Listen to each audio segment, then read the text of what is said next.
Hey there folks, how are we getting on? Welcome to a brand new Fallout 76 video. So, we have the mid-season update rolling out today, and as per usual, it is bringing a whole bunch of bug fixes and some stability improvements, as Bethesda usually do mid-season. So, yeah, this is not the big content update. That next one for that will be in March, but this one sort of does the polishing that sort of slipped through the cracks last time and has come up in the meantime, that sort of thing. So, not a massive list of things, but a couple of interesting bits and pieces, so let's dive in and take a quick look at this. Okay, so, scrolly. I noticed the patch notes are a little bit out of whack at the top there, the header. Anyway, the rest of it's right. So, today's update provides stability improvements across all platforms and brings more improvements to Appalachia. So there's the blanket comment regarding the stability thing. They usually do server maintenance as part of this update, this mid-season thing. Obviously, they do it with the feature updates as well, but they do it here too, and it then follows on with a whole bunch of fixes and stuff that have come up in the last little while. So, patch sizes ranging from 1.8 gigabytes on Steam, which is not too shabby, all the way up to 18.6 if you are on Xbox, which is considerably more chunky. Obviously, that will be before overwriting of existing files, I would think. There we go. So, first off, we have, well, right the way through, mostly bug fixes and a couple of other tweaks. So, T65 Tricentennial Paint works as intended on the T65, which it said it didn't before, and it now does. There's a lot of visual sort of UI stuff going on here, some of which is more useful than others. Best builds, this is not particularly exciting. Fix an issue where liking or unliking would cause inconsistent text for the button. UI fix. Yeah, let's be honest, best builds, cool feature, useful to me as a content creator. I think definitely needs some work to make it more appealing to the average player, though, as there's not a lot of reward for it, and even just seeing how many likes you've got on your build is kind of a pain in the neck to do, so it is what it is.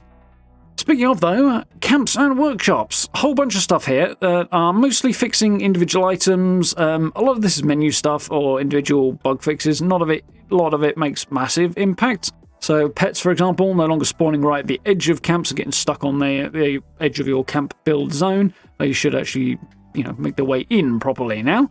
A few other fixes for bits and pieces that were busted. Anything leaping out that's particularly exciting here? Fix the build limit for billboards. For those who are using those, you put more in, I guess, now, or less. There was an error there. Not very informative, as usual. Fixed an abrupt transition when moving out of the snow aurora weather. Yeah, it should sort of fade out, not be a hard line, although that would probably be an easy way of designing it, I don't know. But interesting nonetheless. Counterfeit bottle cap machine now correctly generates lead and aluminium, so if you had that and it wasn't producing what it should do, it should now actually generate the right resources for your scrap box or supply, or as appropriate. Creatures. This is a good change, one I've not noticed myself, but definitely a nice fix to have, given the impact of it. Scorchbeasts and Scorchbeast Queen will no longer continuously fire their sonic blast attack, being the big flash-bangy, very annoying one. Yeah, definitely nice. It's a fun attack, it's fine most of the time, but when it's coming at you all the time, it is obnoxious. So, yeah, definitely a nice little fix there if you're running into that. The way I've been sort of heading in my play lately hasn't been too much of an issue on that, but still, yeah, not a bad thing. Some event changes here that are not particularly impactful, really. Some of it's just visual stuff. The big one would be that super mutants were dropping more caps in events than expected, and that means you will get less caps as a result of farming super mutants. So the big one that will probably hit is eviction notice, I would think, as obviously that has the highest quantity of super mutants present in it. But yeah, basically a lower cap payout from that event, which, to be honest, most people aren't doing it for the caps in the grand scheme anyway. But there you go, FYI.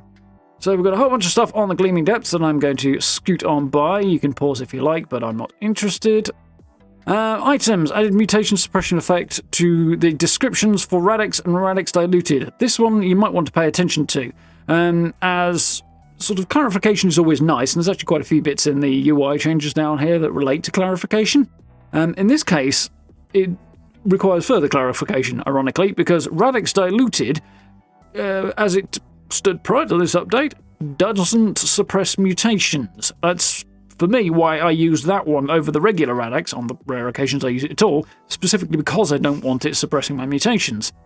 So, Yeah, you might want to double check that one if you're using Radix Diluted, just to make sure nothing else has changed there. I would encourage you to have a quick gander when you dive in.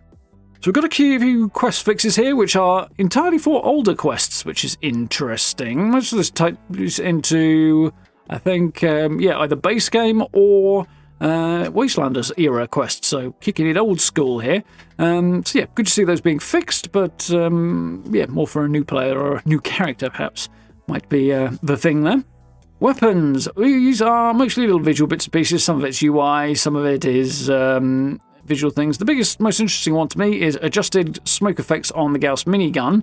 Yeah, curious to see what the impact of that will be, because it can be kind of blinding sometimes, the Gauss minigun. It's kind of hard to see what you're aiming at when it's disappeared behind the smoke and the flash and stuff. So, not sure how they've adjusted it there. It doesn't really say, so we'll have to wait and see. But if you're using a Gauss minigun, it might be worth having a gander at how that has changed, or being aware that it has.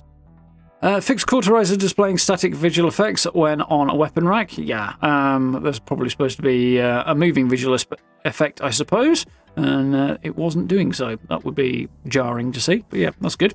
And otherwise, we're just looking at a little bit of UI stuff.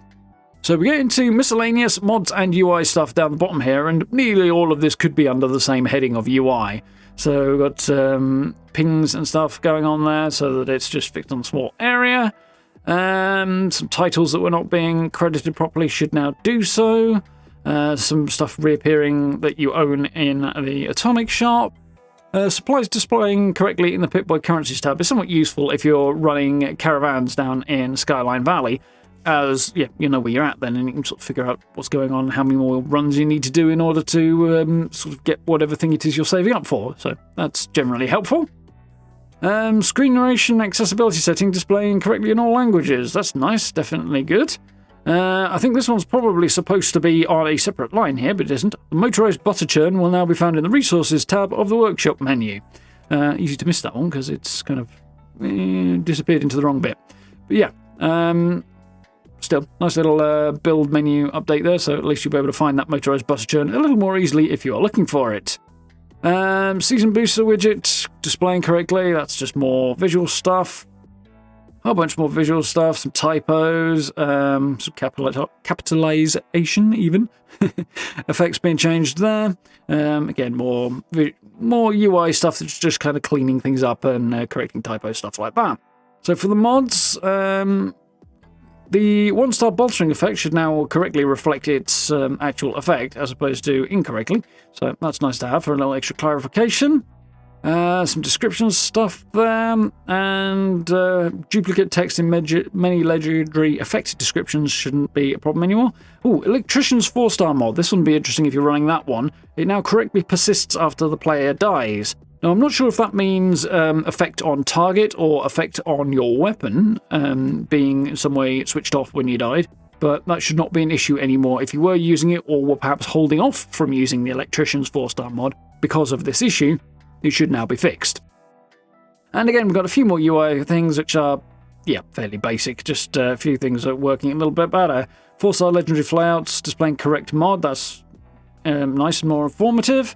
Some lunchbox effects giving more informative descriptions in the Pip-Boy. Handy. They're not always as clear as they could be, some of those, so that's good. Improved maximum quantity behavior on the purchase window. Okay, so that just means when your sliders presumably behaving a little bit better. Always nice. And a few other just little bits and pieces there relating to not particularly exciting UI changes. So there we go. All in all, this is little bug fixes, and a lot of it is UI stuff. I think a lot of us might have hoped for a few more bits and pieces. We usually do, let's be honest. That's the way bug fixes always go. I think the headline thing will just be improved service stability, really, for most people. Beyond that, it's not a hugely exciting update. It's a mid-season one. It's designed to smooth the road along the way to the next major update, obviously being March for the next major content update, which is when the Ghoul and the other associated bits and pieces will be landing. So yeah, pretty cool. So there we go. Hope you guys find that useful and informative. Nice little look at the update. So it should hopefully be going live fairly soon. At the current moment as I'm speaking, the servers are still down. Presumably working on that back-end stuff, but you can download the update already if you want to. So hopefully, by the time this video is up, then everything should be fine and dandy and ready to roll. But if you did find the video useful, please do drop subs and likes. I very much appreciate. Notification bell if you want to keep up to date with what's going on. Social media links down there if you want to check those out, and channel memberships as well if you would like to support the channel. I hugely appreciate. Massively helps out. And yeah, if you get a chance, join us for live streams as well. We are currently working our way through Indiana Jones and the Great Circle, which has been good fun. We've got a few other bits and pieces queued up, and a lot of really cool stuff lined up for the rest of the year. Some really fun stuff coming out, so I really hope you join us for that. But for now, thank you very much for watching. I look forward to speaking to you all very, very soon.